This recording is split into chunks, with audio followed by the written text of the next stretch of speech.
Hello coders, मेरा नाम है अमित और स्वागत है आपका जावास्क्रिप्ट के एक और वीडियो में। सो गाइज, आज इस वीडियो में हम लोग बात करने वाले हैं नॉट डिफाइंड, अनडिफाइंड और नल के बारे में। सो गाइज, इन तीनों के बीच में बहुत ही कम डिफरेंस है, बट उन्हें समझना बहुत ही ज़्यादा ज़रूरी है। तो अगर हम सबसे पहले बात करें नॉट डिफाइंड के बारे में, तो अगर हम कोई भी वेरिएबल को बिना ही डिफाइन किए अपने प्रोग्राम में यूज करना चाहेंगे, तब हमें क्या आएगा, नॉट डिफाइंड का एक एरर आएगा, और जिससे हम लोग क्या कहते हैं, this variable is not defined. ठीक है गाइस, अब हमारा दूसरा क्या है, अनडिफाइंड। मतलब कि अगर किसी भी वेरिएबल को अगर हम लोगों ने डिफाइन कर दिया है लेट वार या कॉन्स्ट के नाम से, और उस पर अभी तक कोई भी वैल्यू नहीं डाली है, अगर तब उसे हम कंसोल लॉग करेंगे, तब हमें क्या आएगा, अनडिफाइंड प्रिंट हुआ मिलेगा कंसोल लॉग में अपने। ठीक है गाइस, तो ये बाय डिफॉल्ट ही उस पर असाइन हो जाता है। अब अगर हम बात करें तीसरा हमारा जो नल है, तो ये एक इम्प्टी वैल्यू होती है। मतलब किसी भी वेरिएबल पे अगर हम नल असाइन करेंगे, तब उस पर क्या वैल्यू प्रिंट हो जाएगी, नल। मतलब कि ये बाय डिफॉल्ट असाइन नहीं होगा, इसे हमें खुद से ही उस पर असाइन करना पड़ेगा, तभी उस वेरिएबल की वैल्यू क्या होगी, नल हो जाएगी। अब चलिए इसको बारी बारी से हम लोग प्रैक्टिकल करते हैं और इसको समझते हैं। सो गाइस, चलिए वीडियो को शुरू करते हैं। सो गाइस, सबसे पहले हम लोग बात करते हैं नॉट डिफाइंड के बारे में। मतलब कि वेरिएबल को बिना ही डिफाइन किए हुए अगर हम लोग उसका यूज करना चाहेंगे, तब हमें एक एरर दिखाई देगा अपने ब्राउजर में, जो कि क्या है, this variable is not defined. अगर इसका हम एक एग्जांपल लें, console.log और x, इसके अंदर हम x प्रिंट करना चाहते हैं, बट हमने x को कहीं भी अपने प्रोग्राम में डिफाइन नहीं किया हुआ है। अब जैसे इसको हम सेव करेंगे, हमें ब्राउजर में क्या दिखाई देगा, एक एरर दिखाई देगा, x इज नॉट डिफाइंड। ये क्या कह रहा है कि x हमें हमारे प्रोग्राम में नहीं मिला है, इसीलिए ये x को बता रहा है कि x इज नॉट डिफाइंड है। ठीक है गाइस, तो ये तो हो गया हमारा नॉट डिफाइंड।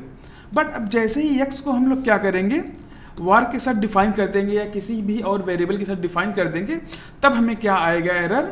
मीन्स हमें एरर नहीं आएगा, बट तब हमें क्या आउटपुट मिलेगा, अनडिफाइंड।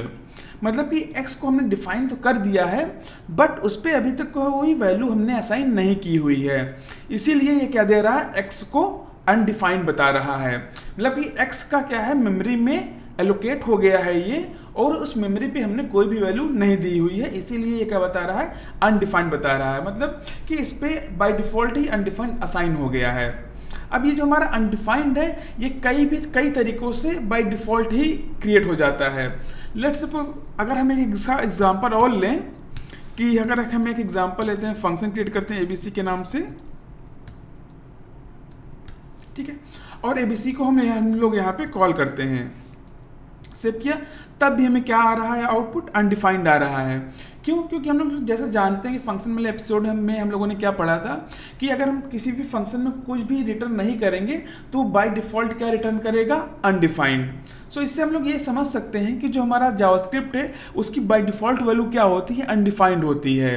इसी तरीके से अगर एक एग्जाम्पल हम और लें, कॉन्स्ट ABC = एक एरे बनाते हैं और इस पे कुछ वैल्यूज असाइन करते हैं, 1, 2, और एक इम्पटी कर देते हैं यहाँ पे, और 4। ठीक है, अगर इसको अब हम यहाँ पे सेव करें और इसको प्रिंट करें यहाँ पे, अब जैसे ही सेव करेंगे हमें क्या दिखाई देगा कि 1, 2 और इसके बाद क्या है, इम्पटी है और 4 है।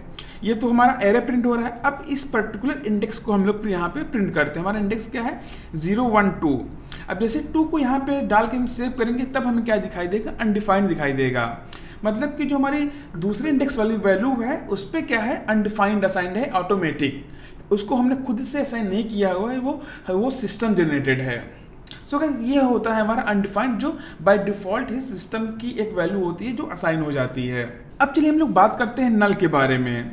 सो नल क्या होता है कि नल को हमें किसी वेरिएबल पे खुद से ही असाइन करना पड़ेगा, तभी उस पर ये आएगा। जैसे कि इस पर हम लोग नल असाइन कर दें, और अगर तब हम इसको प्रिंट करना चाहें, console.log x, तभी हमारा x हमें प्रिंट होता हुआ दिखाई देगा। अदरवाइज नल बाय डिफॉल्ट कहीं भी प्रिंट नहीं होगा। नल भी हमारा हम लोग ये समझ सकते हैं कि अनडिफाइंड जैसा ही होता है, कि किसी भी वेरिएबल पे हमने इम्पटी वैल्यू असाइन कर दी है।